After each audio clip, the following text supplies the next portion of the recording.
काशी के पास में एक पनिहारा रहता था जिसका नाम था भुज।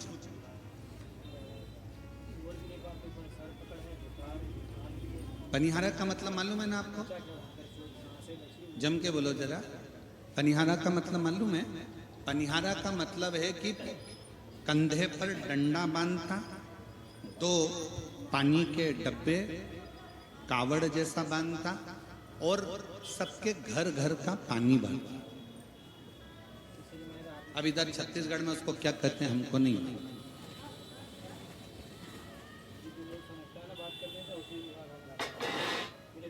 देखा है आप लोगों ने कि नहीं देखा है? एक लंबा सा डंडा, उसमें दो डब्बे बंधे हैं, उसमें पानी भरता, घरों का वो पानी भरता फिरता। जो उसको पैसा देता उसके घर में वो पानी डालता, भर के लाता। पनिहारा, उसका नाम था भुज।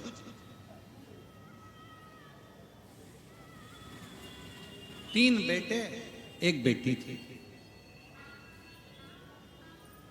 बड़ा सहज सरल, बच्चे छोटे छोटे थे, परिवार का भरण पोषण करता, परिवार को संभालता, सुबेरे से लेकर रात तक मेहनत करता, 24 घंटे मेहनत करने में लगा रहता, 12-12, 18-18 घंटे मेहनत करता, तब जाकर एक समय का भोजन लेकर आता।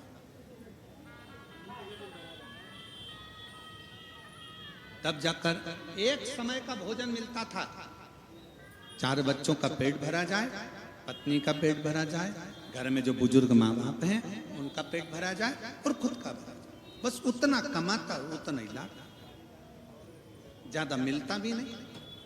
अब किसी के यहाँ पानी भरने जाओगे, पनिहारा पानी भरने जाएगा किसी के यहाँ, कितना मिलेगा? 2 रुपया पीपा, 5 रुपया पीपा पानी का कोई दे भी देगा। दिन भर पानी भरोगे तो थोड़ा बहुत भाग अगर प्राप्त भी हो गया तो थोड़ा बहुत तो मिल गया ज्यादा तो मिल नहीं पाता।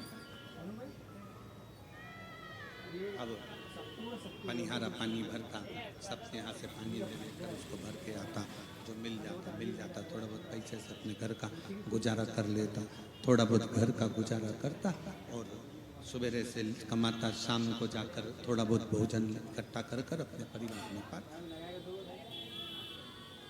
दिन भर लगा रहता, दिन भर।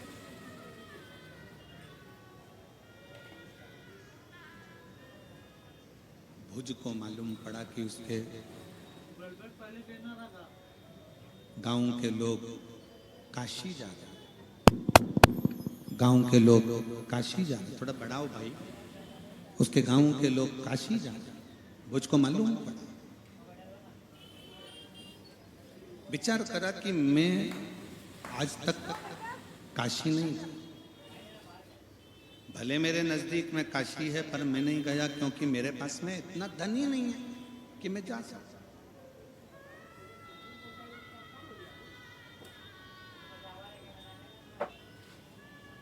मेरे पास में अगर थोड़ा सा धन हो, मेरे पास में थोड़ा सा पैसा हो तो मैं काशी जाऊं, पर मेरे पास में तो धन ही नहीं।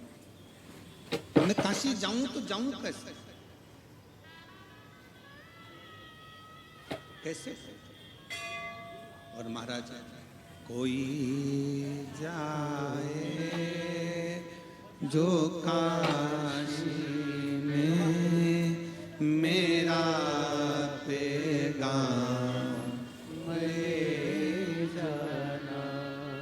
कोई जाए जो काशी में मेरा पैगाम ले जाना। ये कहना डमरू वाले से तुम्हारी याद आती है। ये कहना डमरू वाले से तुम्हारी याद आती है। मैं खुद तो नहीं सकता, मेरा पैगाम ले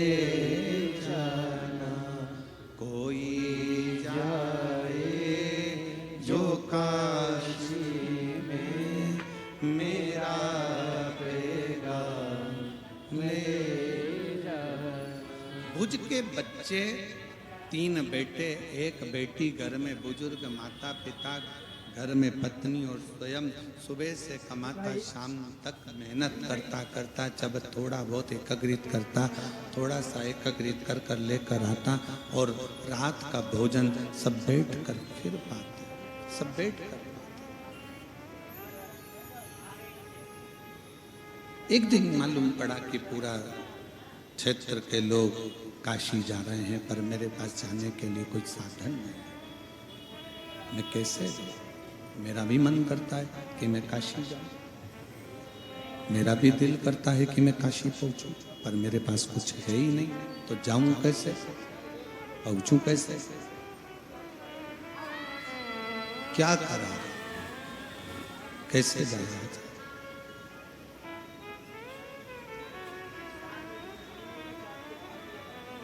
गांव के लोगों ने कहा एक काम करो भुज, हम अपने पैसे से, अपने खर्चे से हम तुमको काशी लेकर चलते हैं।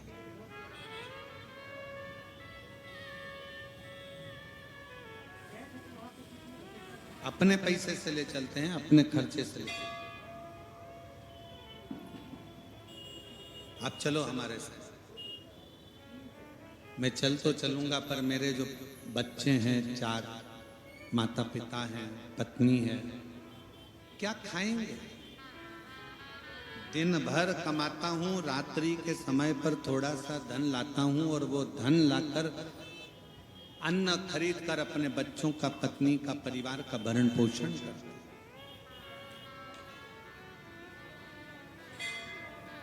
शिव महापुराण की कथा कहती है,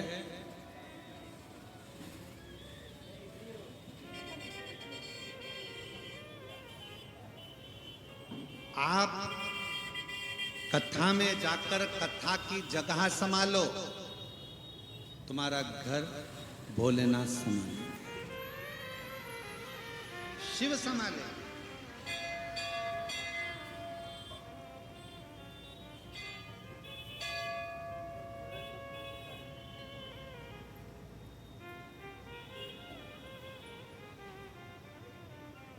किसके भरोसे आए हो आप? जम के बोलो जरा।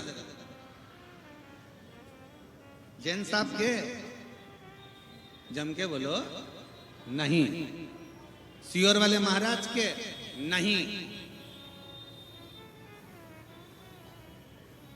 दोस्त के, रिश्तेदार के? नहीं। आप उस शंकर के भरोसे, शिव के भरोसे।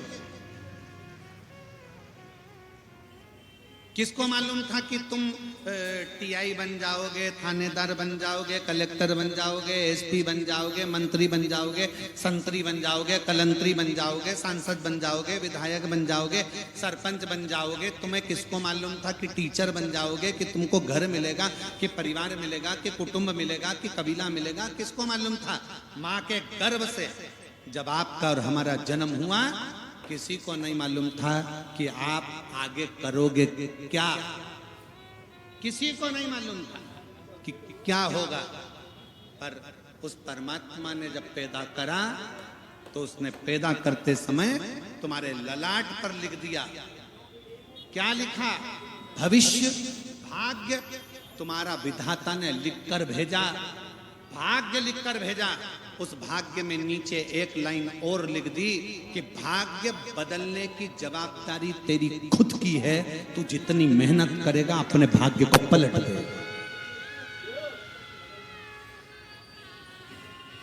भाग्य लिखा विधाता ने, पर एक लाइन शंकर भगवान ने लिख दी कि मेहनत से अपने भाग्य को पलटा जा सकता। अच्छी एजुकेशन चाहिए, अच्छी पढ़ाई करो, कंपटीशन एग्जाम में बैठ रहे हो, अच्छी मेहनत करो। आपके बीच का ही कोई व्यक्ति प्रधानमंत्री बनकर बैठता है, कोई मुख्यमंत्री बनकर बैठता है, कोई राष्ट्रपति बनकर बैठता है, कोई टीआई बनकर बैठता है, कोई थानेदार बनकर बैठता है, कोई कलेक्टर बनकर बैठता है, कोई एसपी बनकर बैठता है। अलग से परमात्मा उनको पैदा नहीं करता। आप और हम में से कोई एक ऐसा होता है जो उच्च पद पर पहुंचता है अपनी लगन, अपनी मेहनत से। वो मेहनत तुम्हारे अंदर है, तुम उसको जागृत करो। अपनी मेहनत पूर्ण करो, जितनी लगनता से कर सकते हो उतनी लगनता से।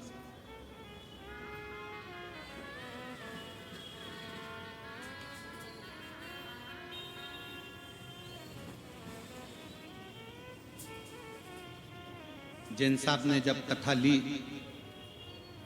देव कुमार जी जैन सीहोर पहुंचे कुबेरेश्वर धाम। जब उन्होंने कथा ली तो वहां से कहा गया कि कोकपुर छोटा सा क्षेत्र है, कैसे व्यवस्था करोगे? एक काम करो, 5 दिन की कथा ले लो, 3 दिन की ले लो, 4 दिन की ले लो। पर मैं देव कुमार जी जैन जी को धन्यवाद देता हूँ, वो अपनी बात पर अटल रहे और उन्होंने कहा नहीं, हमको 7 दिन कथा। हमारा बाबा तो पूछा कथा कौन कराएगा? तो देव कुमार जैन जी, मैं आपकी इस बात के लिए धन्यवाद देता हूं कि आपने कह दिया कथा स्वयं महादेव कराएंगे, और वो हुआ। कथा कौन कराता है, कौन करता है और कौन सुनता है? सीहोर वाले महाराज की सामर्थ्यता नहीं है कि इस व्यासपीठ पर बैठकर एक शब्द बोल ले। आपकी सामर्थ्यता नहीं है कि आप एक जैसे सुबह 9 बजे, 10 बजे, 8 बजे आप आकर बैठते हो और शाम के 6 बजे तक कथा का इंतजार करते हो। एक जैसे बाथरूम के लिए नहीं जाते, जगह चली जाएगी, ज्यादा नहीं खाते क्योंकि जगह चली जाएगी। एक जैसे बैठकर जगह संभालते हो, एक जैसे बैठे रहते हो, अपनी इंद्रियों को संयमित रखते हो। जरा विचार करिए, आपकी सामर्थ्यता नहीं, स्वयं शिव आपके अंदर बैठकर कथा सुनता है।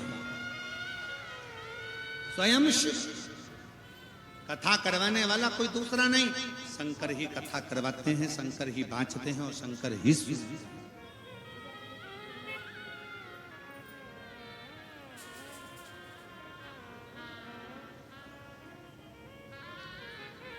और जिस समय पर उच्च पद पर बैठ जाओ, कोई अच्छी नौकरी मिल जाए, कोई अच्छी सर्विस मिल जाए, कोई अच्छी पद पर बैठ जाओ, उस समय पर यह मत कहना कि तुम नौकरी कर रहे हो, तुम्हें उच्च पद मिला है।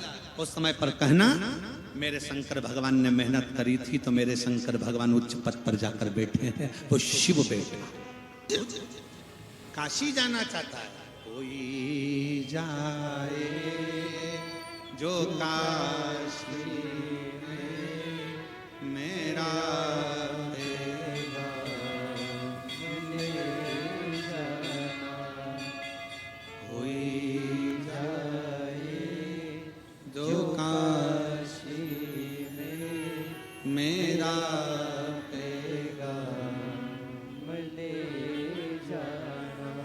ये कहना डमरू वाले से तुम्हारी याद आती है, मैं खुद तो आ नहीं सकता, मेरा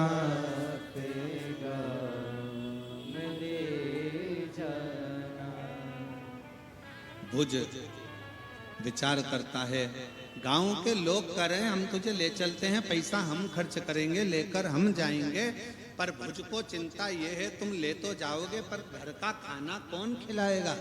बच्चे भूखे मर जाएंगे, पत्नी मर जाएगी, माता पिता मर जाएंगे, उनको अन्न कौन देगा? सबसे बड़ी चिंता तो लोगों को यही है कि मेरे घर का क्या होगा। और हम भी तो वही कर रहे हैं, तेरा क्या होगा कालिया, हम भी तो वही बोल रहे हैं। अंत समय में होना क्या है,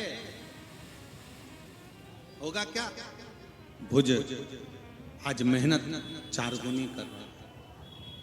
इतनी मेहनत करी भुज ने, 3 दिन का अन्न लाकर रख दिया कि मैं 1 दिन जाने में, 1 दिन दर्शन में और तीसरे दिन मैं आ जाऊंगा घर पर, जब तक 3 दिन का भोजन रख कर जाता हूँ। पत्नी ने कहा तुम रख कर तो जा रहे हो और भोजन खत्म हो गया और लेट आए तो हम तो भूखे मर जाएंगे। पत्नी रोने लगी, बच्चे रोने लगे, पिताजी मत जाओ हम भूखे मर जाएंगे। माँ बाप कहने लगे बेटा कहाँ जा रहा है, क्या होगा? परंतु बेटे ने कहा एक बार तो काशी जाऊंगा, विश्वास है, मैं आज तक काशी नहीं गया, शिव का दर्शन नहीं करा, मुझे जाने दो। और 4 दिन का भोजन रख दिया, 5 दिन का भोजन रख दिया और चले गया काशी। भगवान शंकर तो शंकर है, शंकर जी भी विचार कर लिए कि इसको आज पूरा अच्छे से निचोड़ देना है। शंकर जी भी सोच लिए अच्छी भक्ति इसको प्रदान कर दे। शिव परीक्षा बहुत है।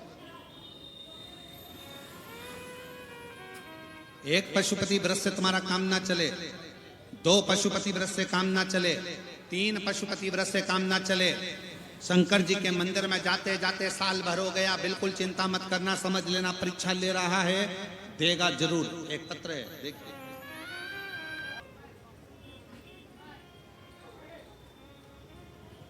शिव की करुणा कृपा जरूर हो, करुणा जरूर करता, कृपा जरूर करता। शिव कथा कर भुज,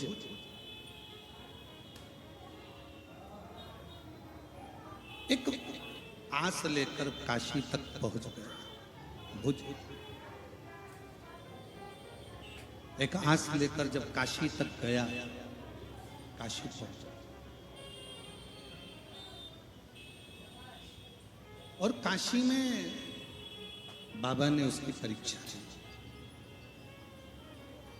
ऐसी परीक्षा बाबा ली है कि बाबा काशी में एक साधु का वेश बनाकर बैठ, एक शिव शिव है। शिव जी ने परीक्षा ली, साधु का वेश रखकर शंकर काशी में बैठ, साधु का वेश। और जब शंकर भगवान काशी में साधु का वेश धरकर बैठे, भुज आया, शिव जी का दर्शन करा विश्वनाथ का, और विश्वनाथ का दर्शन कर कर भुज जा ही रहा था, इतने में साधु बाबा ने हाथ देकर उसको रोका, हाथ देकर रोका। हे बालक इधर आओ। भुज आए, रुके। बाबा जी क्या बात है? बाबा जी बोले, बेटा मैंने देखा कि तेरा चेहरा उतरा हुआ है, तू दुखी है, क्या बात? बोल, तुझे क्या हुआ? क्या कष्ट है?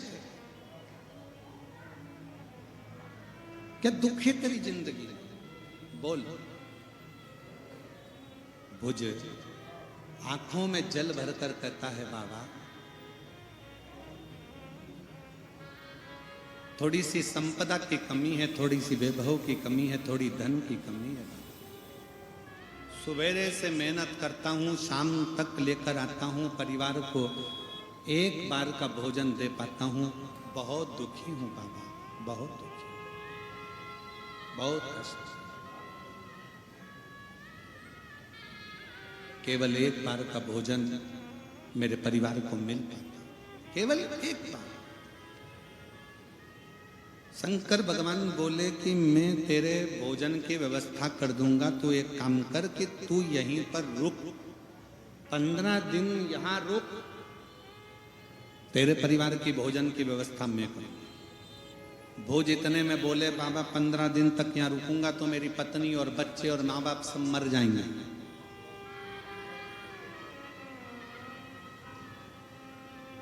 उनके लिए भोजन की व्यवस्था तो मैं ही करता हूं ना।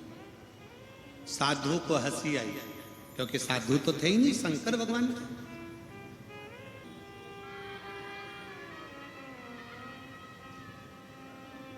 उनके लिए भोजन की व्यवस्था तो मैं ही करता हूं ना। साधु को हंसी आई, क्योंकि साधु तो थे ही नहीं, शंकर भगवान थे। शंकर जी के सामने जैसे ही बोला कि परिवार को तो मैं पाल रहा हूं, भोजन में दे रहा हूं, मैं काम नहीं करूंगा तो बच्चे मर जाएंगे, पत्नी मर जाएगी, माँ बाप मर जाएंगे। शंकर भगवान हंस दिए, मुस्कुराए, हंसे, ठाका लगाकर। और शिव जी जैसे ठाका लगाकर हंसे, खूब मुस्कुराए। हंसते हुए शंकर भगवान ने कहा, तू चिंता मत कर, तू तो यहाँ पर सेवा कर, 15 दिन तो नहीं रुक सकता। शंकर भगवान बोले 15 दिन नहीं रुक सकता तो 5 दिन रुक जा। 5 दिन रुक गया तो बच्चों का क्या होगा, भूखे मर जाएंगे। 4 दिन रुक जा, नहीं। 3 दिन, 1 दिन, नहीं। शंकर भगवान के अच्छा मत रुक, एक काम कर, ये लोटा भर के गंगा जल रास्ते में से जाएगा ना, तो बीच में एक बेलपत्री के पेड़ के नीचे एक बाबा बैठा हुआ है, सफेद उसके बाल है, सफेद दाढ़ी है, उस बाबा को ये लोटा भर के गंगा जल दे दे। ठीक है, इतना कर सकता। आप बोलो तो मैं इतना कर सकता। और भुज गंगा जल लेकर एक लोटा चल दिया। बीच में बेलपत्री का पेड़ मिला, जहां पर बाबा मिले, बाबा को गंगा जल दिया। तो बाबा ने तो उस भुज का हाथ पकड़कर उसको पेड़ से बांध दिया। गंगा जल लेते से ही पेड़ से बांध दिया। 3 दिन बांध के रखा, छोड़ दिया, अपनी झोपड़ी में ले आए बाबा। 6 महीने तक बाबा ने उस भुज को नहीं छोड़ा। 6 महीने तक नहीं छोड़ा। वो रोज विनती करे, मेरे बच्चे मर जाएंगे, मेरी पत्नी मर जाएगी, मेरे माँ बाप मर जाएंगे, मुझे छोड़ दो, भूखे मर जाएंगे, उन्हें खाना कहाँ से मिलेगा, मुझे छोड़ दो। 6 महीने तक वो सफेद बाल वाले बाबा ने नहीं छोड़ा। 6 महीने बाद छोड़ा।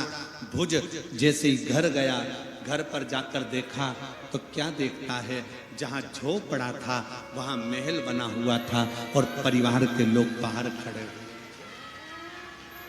बोल बम का नारा है, परिवार के लोग बाहर खड़े हुए थे। भुज को लगा, मुझे लगता है यहां किसी सेठ ने मेरे मकान को तोड़कर अपना बंगला बना लिया। बच्चा दौड़ कर आया, पिताजी आप हमें पहचाने नहीं, ये अपना ही घर है। अपना घर? हाँ। तो घर तो झोपड़ा था। मुझे तो लग रहा था कि मैं काम नहीं करूंगा तो तुम्हारा पेट कौन भरेगा, मैं चले जाऊंगा तो तुम्हारे उधर की तृप्ति कौन करेगा। इतने में पत्नी ने आकर कहा, पता नहीं, पर एक बूढ़ा व्यक्ति 1 लोटा जल लेकर आया था।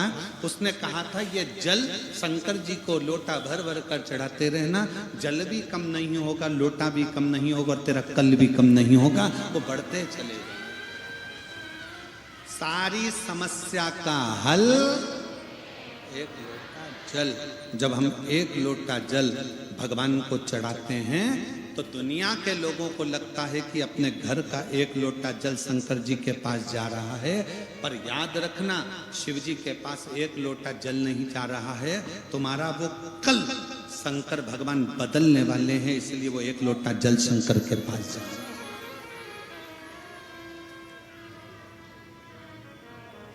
कल बदलने वाला, इसलिए वो 1 लोटा जल।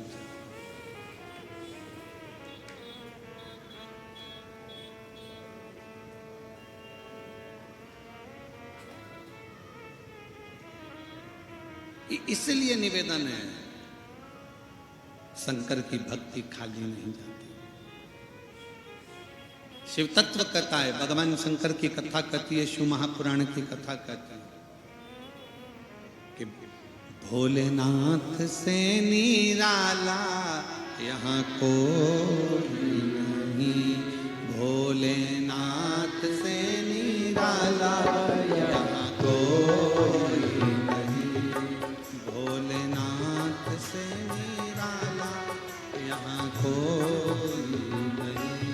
श्री शिवाय नमस्तुभ्यम। हर हर महादेव।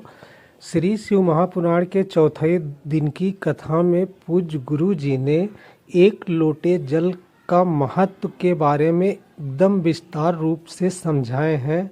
इस कथा को जो व्यक्ति अपने जीवन में उतार लेगा, उस व्यक्ति का जीवन ही बदल जाएगा। इस कथा को आप अपने जीवन में अवश्य उतारें और अपने जीवन को सफल बनाएं। श्री शिवाय नमस्तुभ्यम। हर हर महादेव।